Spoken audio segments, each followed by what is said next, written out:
right, lights, camera, and action. I'm here with also Eric. We're the Channel 135 podcast. This is the show we talk about our favorite things in life, movies, TV shows, and pop culture. We're part of the WesWes network. We're brought to you by WesWesNet.com. How's it going, Mosul? A lot better with this new mic. Thanks a lot, man. Shit.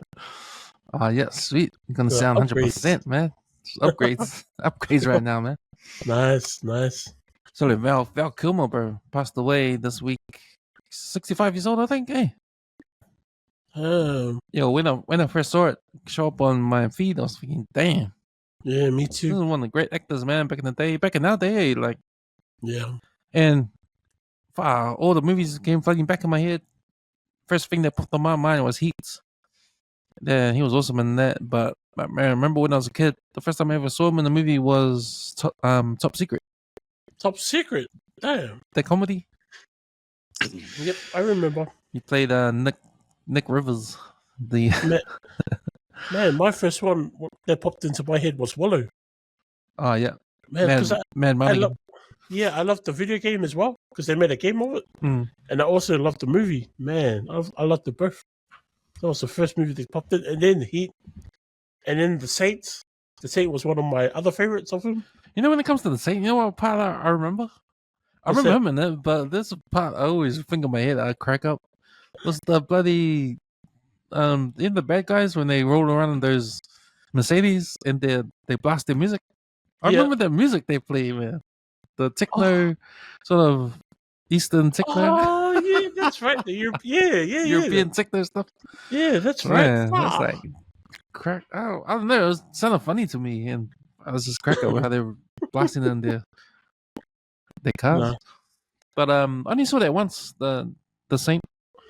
Yeah. But I posted a thing on Facebook, just a tribute to him, and I posted down my top 5 movies. Val Kilmer movies. So number 5. I know I mentioned Top Secret, but I didn't put it in there. My top 5. So my top. Here's my top 5. So number 5, I picked The Doors. So he played Jim Morrison, who committed suicide, and he was the lead singer of The Doors. It was Oliver Stone movie. Have you seen it? Nah, I never got to watch that one. Yeah, so that was a film that he went all in with this character, trying to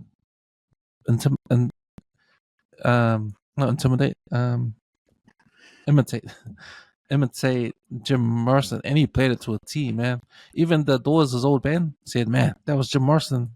Like harder, like the way he acted, the way he looked. He grew his hair long to be like Jim Morrison and all that stuff. So, but I remember his performance because I was into like the Doors and the music. Like they got that song "Riders in the Storm" and all that. That's one of that's right. One of the famous ones. I'm into that song because it's on Guitar Hero. Oh yeah, and it's on another video game too. Shit, I'm a game freak. Yeah. But yeah, I remember that song. Yeah. Yeah, but I just remember his performance, and that's what great actors do, have these performances when they have a lead role in certain movies. And when you have a biopic movie about, we've seen some great ones. We've seen Jamie Foxx play Ray Charles. We've had a lot. Val Kilmer playing Jim Morrison is one of those ones. Just cost them to a TA.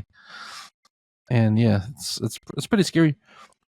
You wonder, because he's a method actor too, so you wonder how much of a preparation he did to become Jim Morrison.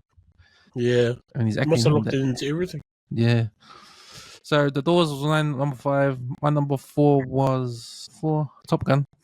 He played Iceman, and that's probably one of his popular ones. Before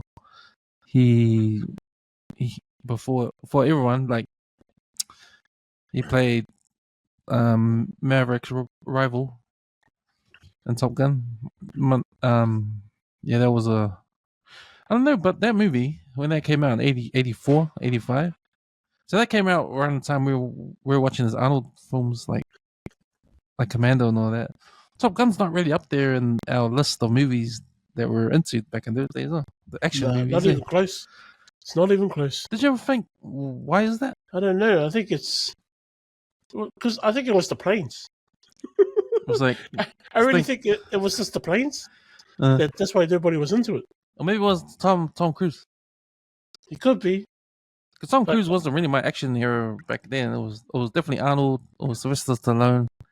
You know, it was gonna be Van Damme later on. Yeah, they all had muscles. Yeah.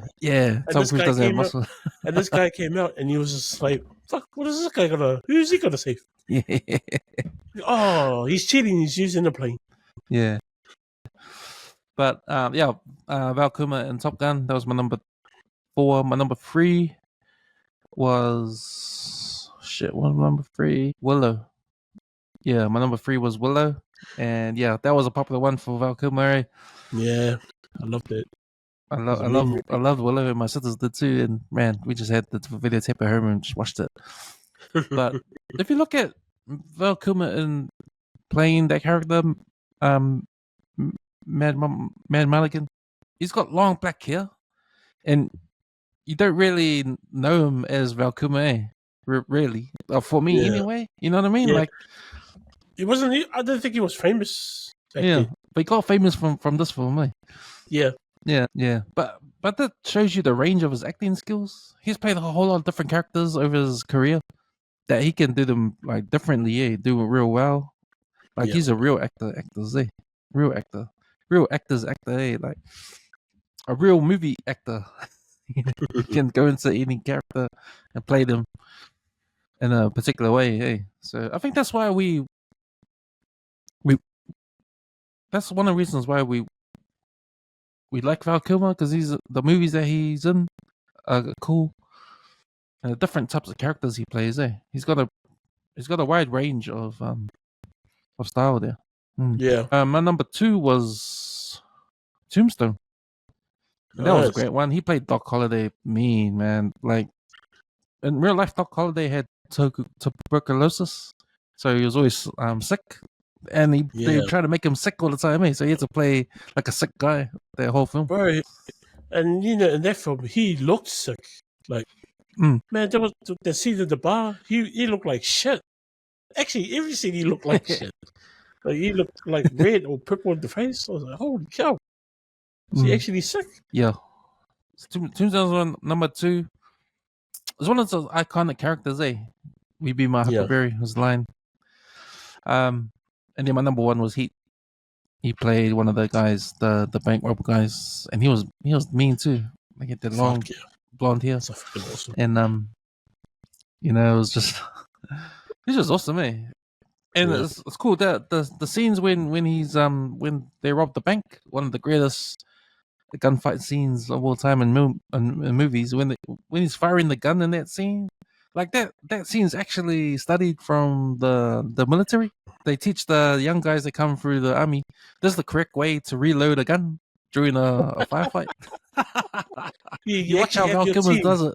You watch how Val Kilmer does it. Yeah. Because you actually have your team supporting you while you reload. So your teammates are shooting at the enemy while you're trying to get a reload in. And then you continue to fire. And then if your teammate hollers, reload, he needs to reload and you cover him. And that's what was mean in that movie. And you're right, yeah, the military did use that. Well, it was actually Val Kilmer's how he was reloading the gun. Like, if you look at that scene and watch him reload, the military say, well, you know what, an actor is pulling that off 100% correctly. So that's the correct way how to reload a gun during combat. So, but man, I liked them in that movie, especially the scenes with who was the actress's name? The one that played his wife? Oh, yeah, I know. I forgot her name. That was the chemistry between the two. That was me. I love that movie. Charlize Theron? Ashley Judd. You just reminded me. I just remember the scene from Al Pacino, how he's talking to the guy that she was banging. Yeah. And he's talking about her ass. Yeah. I know, because she's got a big ass. That was fun. I mean, I can't say it funny like that guy, but yeah, it's a fucking funny scene. And Tom Sizemore, he's dead too. He passed away too. Oh shit! Yeah, so 2 characters in that movie. Brilliant movie though. Heat. It's one of the best movies, bro. best It's up heist movies, man. Number one heist movie out there. But man, those are the top 5 films I put in there. I would have put Top Secret in there. I think that's my number 6. But Top Secret would have been my first movie I ever saw with Val Kilmer, because I saw Top Secret when I was young. Yeah, and it was funny. And if you look back in these films, if you watch these films that I've just said are my top 5, and watch Val Kilmer's performance in each of them, they're totally different for each movie. And this is why he's a great actor.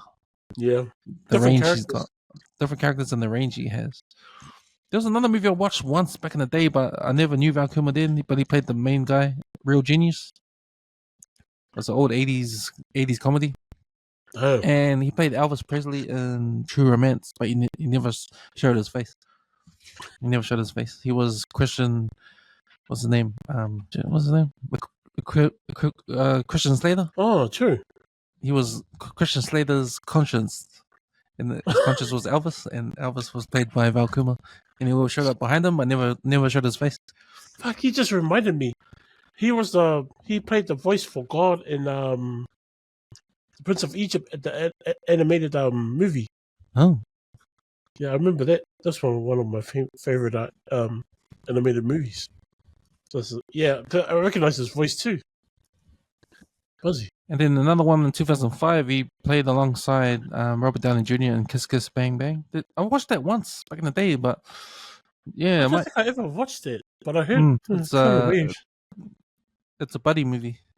Oh, it's a buddy cop movie, or whatever you want to call it. But yeah, I might watch that again. I might watch that one, Kiss Kiss Bang Bang, and I might watch Real Genius. True. Just to refresh my memories again. But yeah, man, sad to hear the passing of Val Kilmer. Great actor. Gonna remember him in his movies. Some real awesome movies. And yeah, man, he's like a Keanu Reeves of our generation. Isn't he? Yeah. Or yep. You're right. Yeah, Keanu Reeves. I was gonna say Arnold Schwarzenegger, but he's on a different level. Yeah, also, you just took your daughter to go watch Minecraft last night. Hey, how was that? Yeah, it was an experience. Hey, like I was saying, but it was cool. And to tell you the truth, it's actually a good kids movie. Eh? So, man, go with your kids if they're into Minecraft. Go check it out. I reckon it's a good movie. It's crack up too because you can see it was done here. You can recognize most of the the aesthetic. I mean, like the whole everything was done in New Zealand. So you'll know when you see it. But yeah, it was fun. The other cool thing about it was because there was a lot of Easter eggs in this movie about the game. So whenever Easter egg comes on the movie, the kids just go mental, and they were all cheering, especially with towards the end of the movie. It was like kind of when we first watched Star Wars, like after how many years, and the audience just goes nuts. It was a bit like that, but as kids, so it was like 10 times noisy, and there weren't that many of them, but it made it more fun. So I actually enjoyed the movie. It was cracker. I had a good laugh. I think because I was filmed in New Zealand, that's where also Danny, he worked on that. Oh, so nice. I think if you read the credits at the end of the movie, you'll see his name down there. Oh man, that's good. That's good. One of the best boys. But yeah, man, that's a game I never played before, but I know that it's popular with the kids. It's all pixelated, and all that. Yeah, I played it. I started playing it back. I think when it first came out, when I heard about it. I knew it was a sandbox, and yeah, you can basically create anything in that world that's one by one with those the blocks and stuff. It's a cool game if you're into gaming, but yeah. So I think I can relate to Capri with that because I kind of get it too. But there's other stuff that I don't know that she knew, and obviously the rest of the audience did because they were just going mental. So I was just like, man, I was just soaking it in. It's crackle. I had a good time. So it's directed by Jared Hiss, and he did Nacho Libre and Napoleon Dynamite. So it's that sort of humor. True. Is it the same kind of humor as those movies? Yeah, it is kind of humorous. Even with that explains it then. Because like even with Jack Black, his performance in there, man, the singing is next level. So like he's a really entertaining person. And this character, Steve, Yeah, it's a funny character. But Jason Momoa's character was, he was a crack up. He was like a buff person, a buff character from the 80s kind of thing, and he looked the part and he sounded the part. I was like, shit, that guy should have been on Jumanji. I was like, far out. He really I enjoyed the day. I liked their characters. It was cool. Yeah, we're gonna talk about the Daredevil Born Again, season 1, episode. Well, what episode are we on to? Shit. Episode 7. You're up to episode 7, 2 more episodes to go. But before we get into that, what have you been watching, bro? This is crack up. I think it's on Prime. And do you remember the movie Blind Fury? Yeah. Yeah. So I started watching that. Right? Hauer. Yeah, I started watching that and I thought, oh yeah, I watched the whole movie. That was cool. And for some strange reason, I decided to go to Lethal Weapon because my brother just happened to talk about old action movies. So like, oh yeah, let's watch Lethal Weapon. And we went Lethal Weapon 1, Lethal Weapon 2, and Lethal Weapon 3. All in one. Yeah. I thought it was funny. And I forgot how funny those movies are, all 3 of them. I didn't do the 4th one, it's just I didn't have the, 3 hours of Lethal Weapon, bro, I think is enough. Riggs and Ritzel. Yeah. Come on, Riggs! Speak to me, Riggs! But anyway, a lot of memes come out of those movies there. Yeah, bro. Like, we're too old for this shit. That's another saying that comes out of that films there. Yeah, but it's just like that Riggs. Sounds like you're saying ribs. But anyway, the other program I finished watching was that New Zealand program, The Gone, the crime thriller that I've been checking out. So they just finished up season 2, I think this week. So yeah, that's pretty good if you're into that kind of stuff, like those crime spooky dramas. And what else I've been? Oh, I've been watching the unknown documentaries on Netflix. Cave of Bones, The Lost Pyramid, and I think it's the James Webb Telescope documentaries. So yeah, they're pretty good. I'm into that kind of stuff. So man, they're really interesting. They really got me hooked on. Yeah, so I did those 3. I think I did 2 this morning before I took off to go get the adapter wire for this mic. So yeah, no, it was good. Been watching quite a bit actually. Yeah, ever since I purchased, ever since I started subscribing to Apple Plus, been going hard on 2 shows on there. Hey man, Dope Thief that we talked about before. So I watched 2 episodes of Dope Thief. It's good, eh? It's exciting, eh? It's because I think I spoke about the premise, eh, on one of our episodes, but the acting is great, eh? And it's directed by Ridley Scott. Yeah, so it's pretty up there in production in that. But I don't know if you're a fan of Atlanta, the TV series Atlanta. I've seen it a couple of times. Yeah, so Brian Tyree Henry, he played he's the actor that played Paperboy on the Atlanta. He was really good on that, eh? So he plays a similar. His character is the same character in Dope Thief, right? So he's awesome at playing that kind of character. So I think I mentioned before how he plays a character named Ray, and his partner, his best friend, named Manny, played by Wagner Moura. So he was Pablo Escobar on the Narcos TV series. Oh, true. So it's those 2. They do these standovers, and they disguise themselves as FBI agents or DEA agents. Yeah. And they go and pretend to bust these drug houses, but they're stealing the money and stealing the drugs, right? Yeah. Until they have a job where it's the wrong thing, if you know what I mean. Things go wrong, and they rip off like a big time drug dealer dude, and the drug dealer dude, you never see him, but he goes after them, and it starts a whole bunch of shit. But man, it's pretty exciting, eh? It's I don't know if it, like, because it's a TV series, I'm wondering if it would have been good if it was just a movie, because it's like a cat and mouse type of thing where you get two guys getting chased by drug lords, and who's in danger is their families. That they're trying to protect their families, trying to protect themselves, and they're running away from the bad guys. They're running away from cops too. True. So it's pretty intense. There's some pretty intense scenes in there too. Do you know how many episodes in the entire season? I'm not sure. How many episodes at the moment? At the moment, there's 5. Oh, that's quite a bit. Yeah, there's 5 episodes now. But yeah, episode 1 was directed by Ridley Scott, but it's written by a guy named Peter Craig. Not sure what else he's done, but yeah, man, it's a good series. I'm enjoying that. So there's 5 episodes up now. It comes out every Fridays. I've just watched episodes 1 and 2, and I'm hooked, man. It's a good. Nice. It's a good series. So I'm watching The Thief on Apple Plus. The other program I'm watching on Apple Plus is The Studio with Seth Rogen, and that's hilarious, man. That is like a funny. You were right.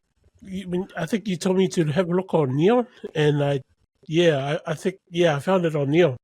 I think I was like 30 seconds into or a couple of minutes into the first episode where the character, Seth Rogen's character, is competing for a position. But unfortunately, the lady was fired from her, like, it was some top ass position in the studio, and the executive or whatever he is, director, gives the position to the Thing's character, and he's like in charge of the filmmaking or whatever they're producing for the studio. I think is it the same one? Yeah, that's the one. I think it's on Prime. So they put some episodes on Prime as well. So if you got Prime, Amazon Prime, because you have Amazon Prime, because that's where you watch Reacher. It's on there. Some episodes on there. Sorry, I might be wrong. It's not Neon. It'll be on Prime. But it's a satire on what happens in Hollywood, and it's based around probably Seth Rogen's experience, how he is in the movie business, and his experience, and he makes this comedy about being a Hollywood executive for a fictional company, which looks like to me it looks like a Sony Pictures at the time, because the woman that is fired, that he takes over the job, is played by got her name, O'Hara. Her last name's O'Hara. She's the girl on Beetlejuice. She's the mother. Oh, okay. So and she's got a frizzy hair in the program. Yeah, so does. But the way she looks like Amy Pascal, who used to be the head of Sony Pictures back then, before the hack happened. Did you hear about the hack, the Sony hack? I think so, vaguely. So yeah, the Sony hack happened because before that, she was a successful CEO of she was a successful CEO for Sony until the hack happened, and then her career went downhill, and she eventually gets fired for real. Yep. Now it's interesting because she's shown up and working for Amazon Prime. So Amazon Prime has bought the rights. Oh, they had the right. They bought MGM Studios, right? So you can watch all the MGM stuff on Amazon Prime. With MGM Studios comes the James Bond stuff. So James Bond, the rights to James Bond has been bought. They've sold it to Amazon, right? Yeah. So now moving forward, what's Amazon gonna do? Because there was a big drama because James Bond franchise has been owned by this family since it began ages ago. So Amazon has taken over James Bond. Oh no! So now they're gonna make James Bond into the cinematic universe, like the Marvel universe and all that kind of stuff. And they've hired Amy Pascal to be the head of it, right? So yeah, she sort of, when she was with Sony, she sort of couldn't get Spider-Man going. Because the rest of Spider-Man was with Sony, and they couldn't really get him going. They tried to reboot Spider-Man when they did the Andrew Garfield one, but then it didn't really work out. And in hindsight, people are saying right now, why did you reboot Spider-Man? Just carry it on. Like, if Tobey Maguire is too old, then get another actor and just start all over again. just continue the story like James Bond. Like you never, every time a different James Bond actor comes along, you don't revert to the beginning, right? You just carry it on, right? So yeah, that was the sort of criticism for Sony and how they handled Spider-Man back in the day. But since then, there's Sony's made a deal with Marvel Studios, so Marvel Studios can use Spider-Man, and they'll just get some benefits out of that. But anyway, yeah. So we just went off track. But the studio, it's a comedy about what goes on in the background of Hollywood. It's funny because each episode is a different sort of story. I thought it was a continuation of a story, but it's not really. It's different. It's sort of different stories each episode, and they use real directors, real actors to play themselves in there. So yeah, it's hilarious. It's hilarious. It's a good insight into the craziness that goes on behind the scenes and how people handle each other, how people relate to each other, like in like real things. Like I think if this was all about the experience Seth Rogen had in Hollywood, he's using this program as like a comedy and like show the extreme versions of what's going on, right? Yeah. So yeah, it's just hilarious, and it doesn't do justice if I talk more about it and about the things, because you have to watch it. It's one of those comedies you gotta watch it to, you can't really explain it. Yeah, but yeah, that's the studio. I've got down to the second to last episode of the Pitt this Friday, and I don't know if I talked about it last time, but there's that mass shooting. So the hospital was overrun by patients coming through from that mass shooting. So it's all died down now, and this is like the aftermath sort of thing. So yeah. So now that's another cool program. The Pitt, and the main actor who plays the main doctor, the actor Noah Wiley, he is awesome, man. I think he should get a Emmy for best actor in TV series. Well, it's hitting their weight because everyone's talking about the Pitt. Yeah, it's good acting, man. And I like the girl, the head nurse, played by Catherine Lanassa. She was like she showed up on Daredevil, the last episode of Daredevil as well. Oh, okay. So, yeah, man. The Pitt. Also, I've been watching The White Lotus. So the last episode of The White Lotus comes out Monday. That's the finale. That's I would say, this is season 3 of The White Lotus, probably the weakest season between the 3 seasons. But people are gonna die, and we still don't know who's gonna die. But the build up for this finale is kind of cool because now everything is intense. All the relationships between these people at on the edge cliff sort of thing now. Oh, true. So it's like one of those who's gonna beat who up? Holy shit! Yeah, but no, man. Probably happy the White Lotus coming to end because I don't rate this one as much. I mean, it had some White Lotus-y stuff. Probably the last 3 episodes, but for me, it took too long to get there. If you know what I mean. So true. It was kind of it kind of. It's like Yellowstone 1923.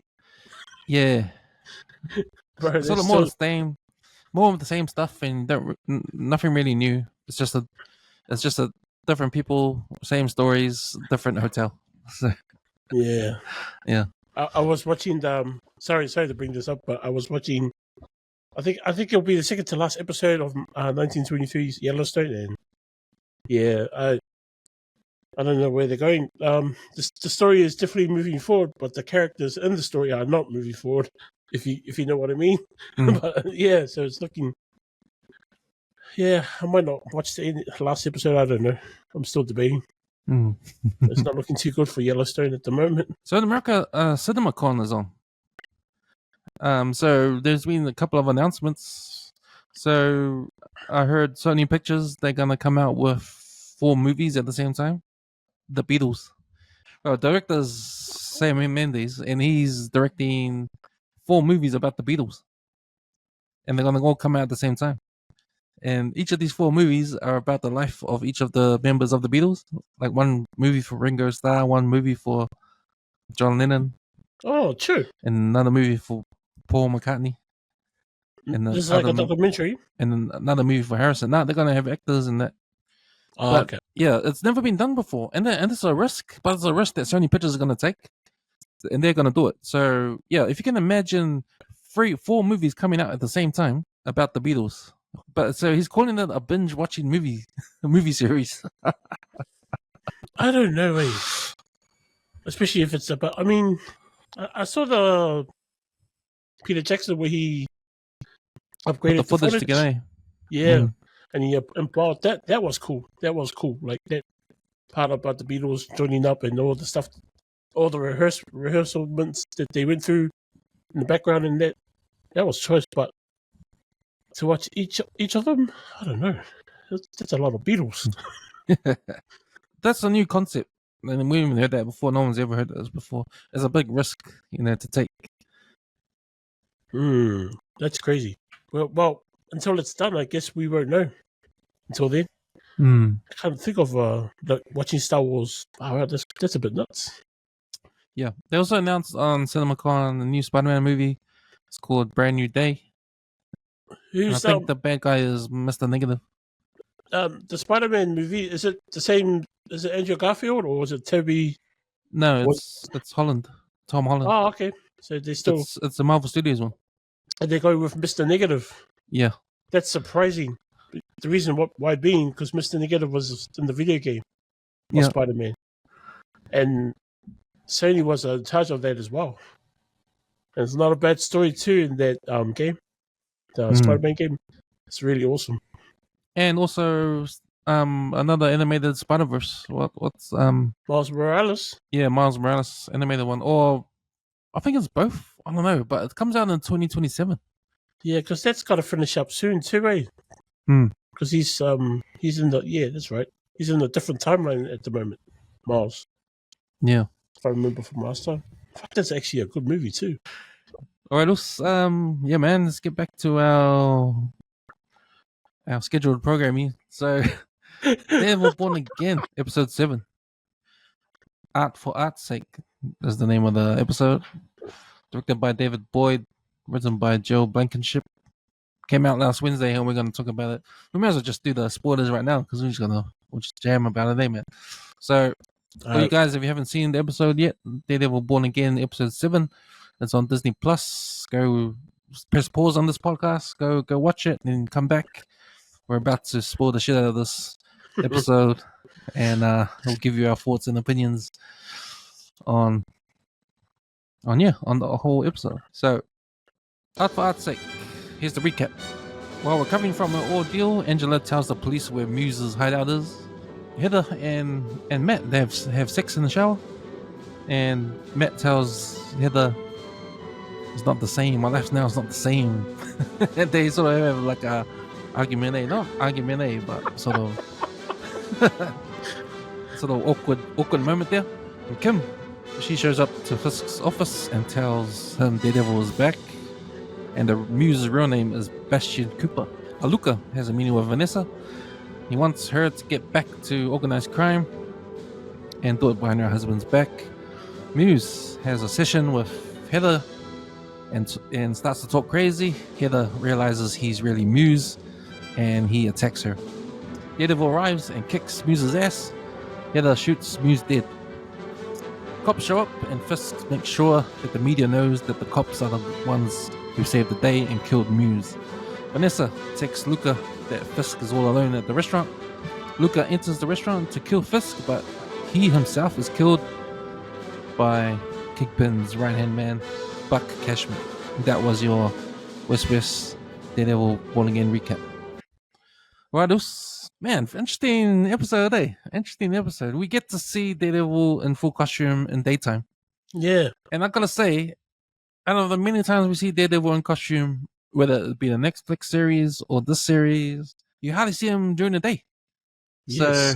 So, and you saying that like last time when I think we on the podcast last time when you were talking about the Netflix episodes, how they're all at nighttime. I actually checked that out, and you're right. But the funny thing is, it was better. Just the colors of the episodes look way better. I don't know what it is, but yeah, I'm starting to feel like the Netflix episodes are way better. Where Marvel's taking Daredevil. You talk about the look of it, or Yeah, the story, or the look of it. the beats. Even the story in it, it's all better. It's like way better. It's like I can watch season 1 again on Netflix, and still be entertained. Where I think after the Born Again season, yep, I'm not gonna touch it again. I'm not going back to it. Once I've done it, we'll just wait for the next season. So, Yeah, I think this is what we've been waiting for, right? We waited 7 episodes for Matt to say, "Okay, I want to be full-time Daredevil again," because we've had 6 seasons of Matt Murdock. This has been the Matt Murdock show up until now. He said, "Okay, fuck that, I want to be Daredevil again," and yeah, and at the same time, we're seeing Wilson Fisk be Kingpin again, doing some Kingpin moves. Because that last scene, I was waiting for that to happen. I'm just wondering how it would have happened. That last scene with him at the restaurant, man, it is so like flipping the Godfather, almost. It had that Godfather vibe. Of him just seeing at the restaurant, and it looked like a freaking Italian restaurant too. I was just like, man, this is Godfather vibes. Oh no. So here's the question: do you think that it was a setup for Luca, or was Vanessa real about getting Luca to kill her husband? Like, it's hard to say. I don't know if she told Fisk and they both set it up. They set Luca up, or she's unaware and Fisk already knew, and he knows that Vanessa's trying to take his position in the underground. It's hard to say because it doesn't clarify it properly.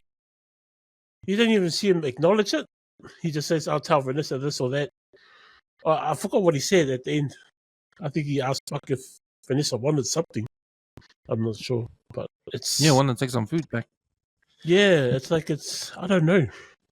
I can't tell. Yeah, you can't tell because you don't know if Vanessa texted him, and it was all a setup, or was Fisk's reaction afterwards when he said thank you to Buck for doing the job and saying, "Oh, don't forget to pack up some food for me to take home back to Vanessa." So maybe. Because we won't know until next episode, but nothing has been said or been told or revealed any of these scenes that to tell us that it was planned. Vanessa wanted Fisk to die and it failed, or another side of it was a setup for Luca. Yeah, because if it wasn't Vanessa from back in the day, I would believe that she would have told Fisk and they would have set up Luca. But I don't know. She's a changed woman now. She's been getting her freak on. So I don't know what else she's capable of. Yeah, maybe she may be capable of killing Fisk if she plays her cards right. I'm gonna say, Eric, man, this series kind of not hitting it for me, eh? Wow, kind of not doing it for me, eh?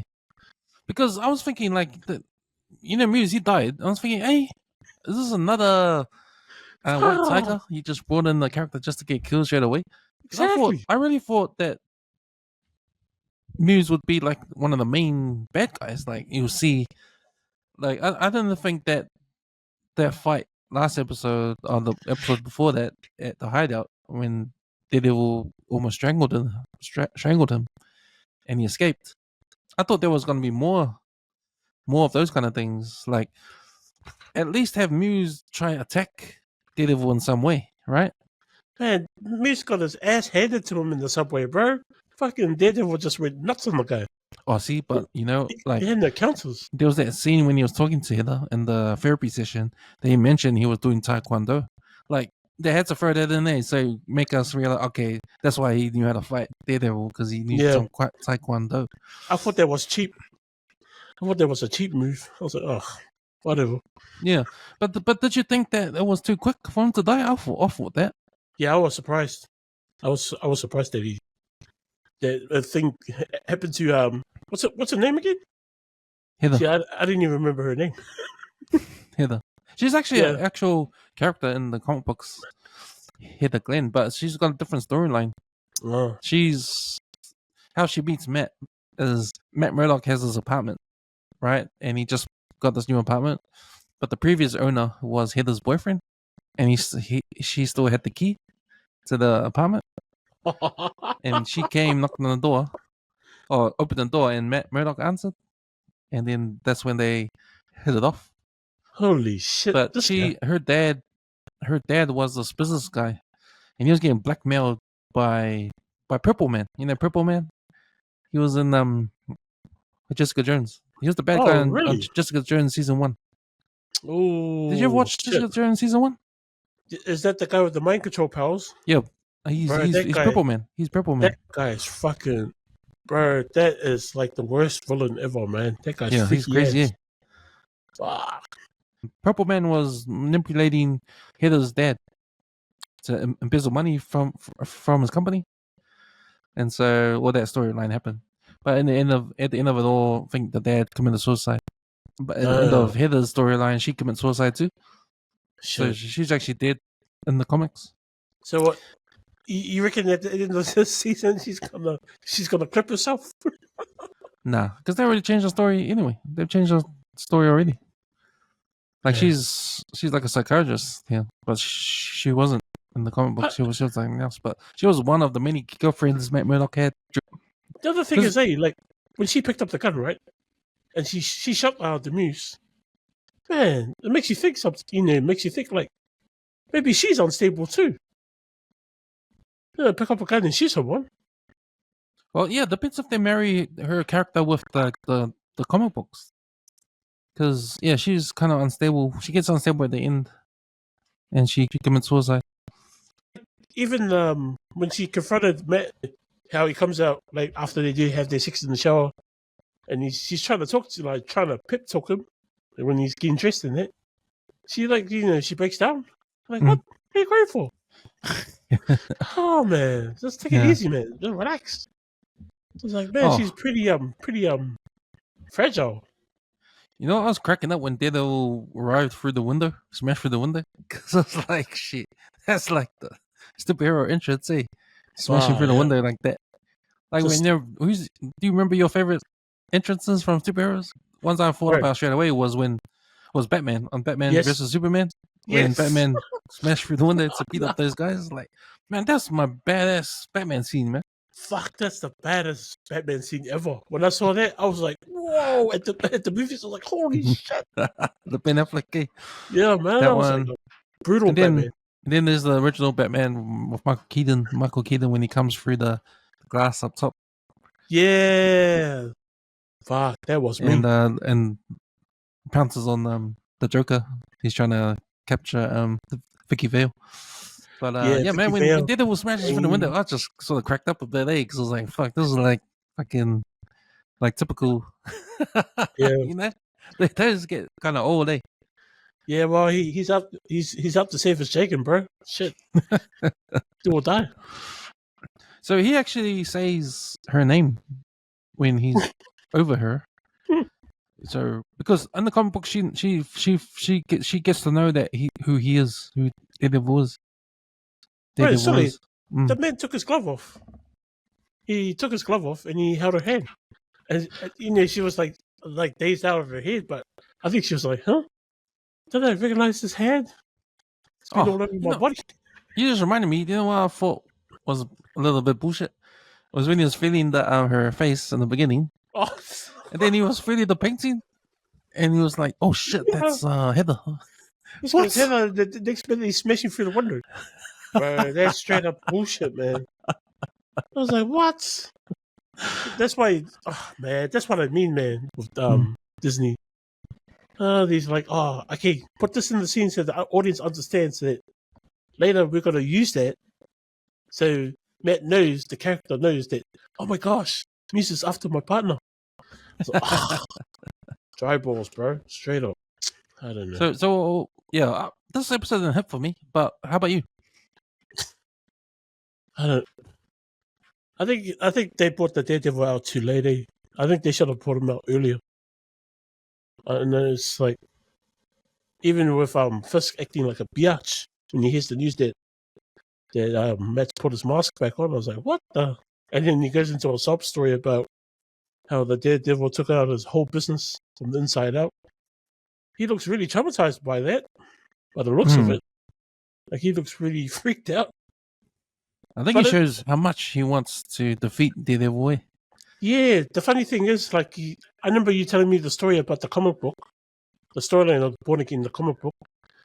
And now that the Kingpin he knows that Matt did all of this. Is he going to do that to him? Is he going to take everything away from Matt?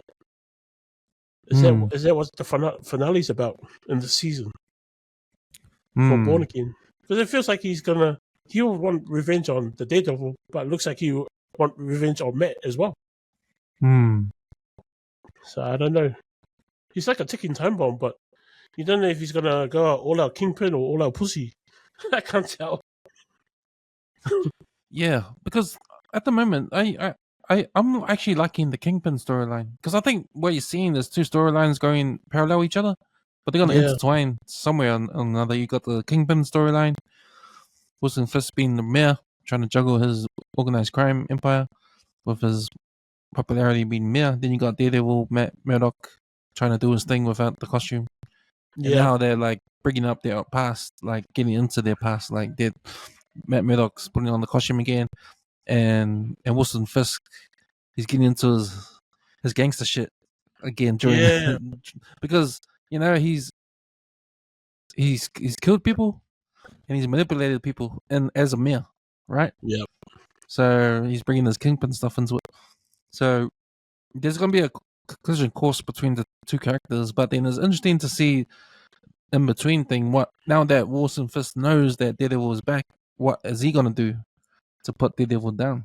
And you're right, they might do the Born Again storyline where Kingpin actually manipulates everything around Matt Murdock so he can lose everything he's got, lose his partner, lose his job, lose everything, and then for him to be born again, which the Frank Miller story is all about. Now you might say that Matt Murdock is sort of born again with his new life. He's not living in Hell's Kitchen. He's got a flash ass law firm. The only characters that I wonder about is his law firm partner, the woman, and his private investigator, the guy that Sherry. Is it Sherry? Yeah, because man, for a TV series that's sort of an hour episode, and you get a lot of characterization, you don't get a lot of characterization for these two characters, right? Yeah. And it's like, do we even care about these characters if they live or die? Like, if they're going to be so important to the narrative, if these characters are going to be so important because Foggy's not there, because Karen Page isn't there, who replaces them? Like, we've got a lot of Heather, so that's cool. That's the love interest. But what about the supporting roles? What about the supporting characters? Like these two, like Cherry and the black girl. I forgot her name. Yeah. But we don't see much of them, and I think that's a flaw that they do because we don't see much of them. We don't really care about them. Like, I care about more of Daniel Blake than those characters. Man, right. Daniel Blake's the man. Yeah. Him and who's the other guy? Butch. Is it Butch? No. Buck. Buck. But he really stepped up in this episode. So I was like, damn, this guy's gangster. Like, he's down. Yeah. So I think when they showed that conversation between the black girl, man, I forgot her name, black girl and Cherry, how the black girl said, man, what are you guys talking about? Like, we're a partnership here. You and Matt doing your own things. I'm not included. What the hell's going on? Like, we have to trust each other. That sort of thing. So, yeah, we get it. I get it. You're having that conversation. You want to be included. I don't fucking care. Because the story hasn't exactly been enough story around these two characters, man. Yeah, it doesn't matter. Because what's happened is that they were quick to kill off Foggy, quick to send Karen Page away, and give us these new characters that we don't even care about, right? Still don't care about. Like, they are the replacement supporting cast in Matt Murdock's life, and we don't get the same feeling we do that we need to. Karen and Foggy. With Karen and Foggy, exactly. Yeah. Yeah. So I think that's a flaw here. I think that's a big flaw in the story. Unless they're gonna bring back Karen Page in some way. I got a funny feeling they might end up dead. Maybe. Maybe Sherry might end up there. I'm not too sure. I'm just poking at the bear. Yeah. So But it's not those are good. my observations of those two of other characters. Storyline wise, yeah, I just think it's time to hurry up now. Like, I'm glad we got to the point where they Kingpin is Kingpin and Daredevil is Daredevil. But maybe and there's gonna be more to it. I wonder how Frank Castle's gonna show up again. I don't think so. I don't think so. But I think he was only there for a prep talk, and then that's it. He was out. Yeah. So I was like, shit. The meanest scene out of this episode, though, was the restaurant scene. That was pretty dope. I knew someone was going to die. And, of course, it's going to be Luca. I was just like, who's going to kill him, though? And I was surprised. I was surprised it was that guy. I thought he was just like a secretary type, take notes, go get everything organized. But no, he was willing to get his hands dirty. So who was the guy before that Karen Page killed in the Netflix one? Oh, yes, that's right. Yeah, that was fuzzy. In the comic books, it's Maltese. His name is Maltese. That's Kingpin's right hand man. So he does some killings as well. Yeah, but that was like absolute Godfather style killings, like straight down. They read a manual about the Godfather and they just played it back to back on that episode. How do you feel about the Muse character? I don't really feel anything. Yeah, the man can fight and shit, but he got manhandled in the subway. But like his conversation with Rachel in it. I mean the actor's pretty good, but I don't know, because there wasn't much of him. All there was him in his mask painting the wall, and then that was it. That's all we got. And then as episodes went on, we got a bit more of him in the mask. And then he was approached by two women. He killed them, and banked their blood for his painting. And then we finally find out he's using their blood for his art, his graffiti. So I don't know. I don't think much of Moose. He was there when it was good, and then later, it's like shit. Yeah, tapped up. Yeah, for me, yeah, like I said before, man, he didn't spark much of a challenge. And if you think about it, all his characters did was to be something that would join what Fisk wants to do and Daredevil wants to do. Put those two ideas together, because Fisk formed that cop squad to go after Muse, and then of course Daredevil was going to go after him as well. So this character to me just was a character just to put that storyline together. So I don't think that was enough. I think they should have made them more. I wanted Muse to actually plan something to get back at Daredevil, because Daredevil kicked his ass in the subway. Like, it would have been cool if he escaped again and then went back to try and plan something to kill Daredevil, or use, if he knew that he was going he wouldn't know. No way, he wouldn't know. Yeah, but okay, look at this. He gets beaten up by rookie cops, right? I mean, not rookie cops, experienced police officers. He gets beaten up by them. It comes to this guy, he beats the shit on him, and then the guy gets killed by his girlfriend. Like, what? Fucking suck.